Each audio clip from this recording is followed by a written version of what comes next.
Welcome to our kitchen. I've already started pulling stuff out and we are about to make a mess as we organize our kitchen pantry. We love these early fall days because there's canning and preserving to be done and so much produce coming in from the garden, so we really need a clean and organized kitchen space. When it comes to any organizational project, one of the first steps is to sort and categorize. Now, this is often the most overwhelming step because it's the moment you realize how much stuff you actually have. So this is the process of taking everything out and beginning to put it into piles, sections. If this step feels really overwhelming, one thing you can do is just start with one single shelf or one basket even. In the case of my pantry, I really wanted to see everything that I had because I didn't want to get to the point later where I had put all of my snacks in a bin, for example, and then I find a ton more and all of a sudden I don't have space for them. So I started by making a huge mess and taking everything out. And then I slowly went through and started categorizing things, putting things into bins with other things that are similar. I created some categories like chips or treats or crackers or even cooking oils. After categorizing, my next step was to create zones. Now, I like to think of it as a library system. So in a library, you go and you look for a zone or a section. So say you're looking for adult nonfiction. You go to the adult nonfiction section. Now within that section, everything is categorized and alphabetized by last name of the author. So within my pantry, I created zones, or maybe topics, if you will, and within those topics went the different categories. It sounds a little bit complicated, I promise it's really simple. For example, I put my chips and my crackers and treats together in a zone called snacks. Our favorite zone in our pantry is our salad bar zone. And we started doing this about a month or two ago, where we put like seeds and nuts and raisins and things like that all together in one space to get us to eat more salads, and we called it our salad bar section, or in other words, our salad bar zone. And having that all together actually really helped us eat more salad. Having different zones just really makes it so much easier to find things in your pantry. Right next to our pantry, we have another zone, and we call it our breakfast nook. So it sits right above our blender and our air fryer. Those are the two appliances that stay out in our kitchen. And we have cereal on the bottom shelf, we have vitamins, and then these have my husband's Pop-Tarts in them and just like some granola bars. And then we've got up top chia seeds, hemp hearts, acai mixes, so things that we like to put inside of overnight oats or smoothie bowls. And then we have our nut butters and honeys and things like that. A key component to any organizational project is the containers that you use. Now, here's a little secret. You don't actually have to go spend a ton of money on containers. There are ways to do it affordably using things you already have, refurbishing things, or buying things secondhand.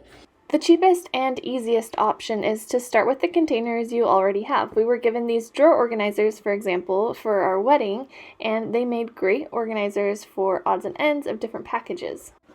Refurbishing unlikely containers is another great solution. For example, I found this really cute shoe box and decided to use it in my pantry. If your boxes weren't cute, you could cover them in paper or fabric or even paint them. So just taking something old and giving it new life. An amazing source for containers is the thrift store. I love using baskets, and if you know me, I'm obsessed with baskets, especially thrifted ones, but if you're tight on space, I would recommend using containers that actually have straight edges, as this does maximize your space. I've also found amazing airtight containers at thrift stores. In fact, all except for one of these was thrifted.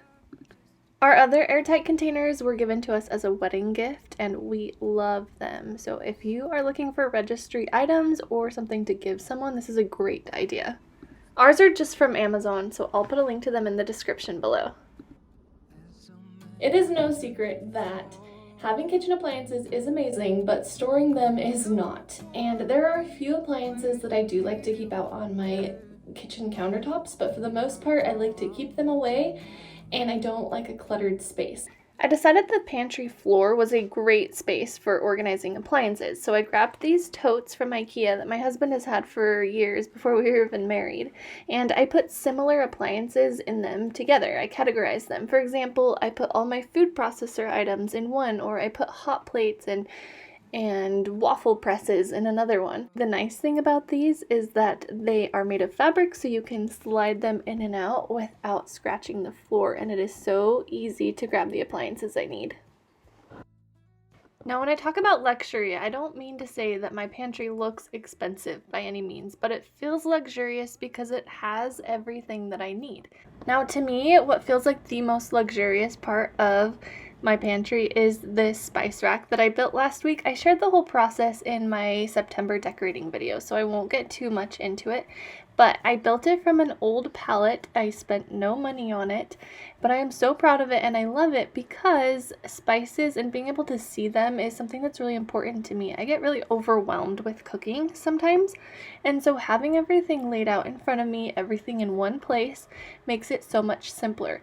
We also garden and grow our own herbs, so it provides us with a space to be able to preserve those herbs and store them. The other element of luxury I added to our pantry was light. Now, we had these string lights from our basement apartment and they're motion censored, so when something moves, they turn on. I put them around the door, which means that anytime the door opens, they turn on. And it's simple, but it has made the biggest difference to be able to see clearly in our pantry.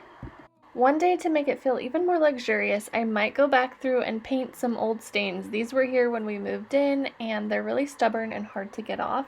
That's not a project for today, but maybe in the future. Okay, here is the complete pantry tour. So again, spice rack over here on the door. And down here we have all of our appliances. I actually found this basket at the thrift store, so I am going to put potatoes in there and then small potatoes on top in this other basket. In this basket here I have bulk items. Then I have my different zones. I have bread and snacks all over here. Up here I have cooking supplies. So that's cooking liquids, extracts, things like that. I have a section for drinks, and then the salad bar here. And then up top I have just dry goods and things that I use in cooking and baking. And other dry goods over here. Grains are up top, and some more appliances. My name is Jenneca and I am so grateful that you followed along for this video. I make home-centered content designed to inspire creativity and resourcefulness, things like crafting, decorating, organization, and DIY.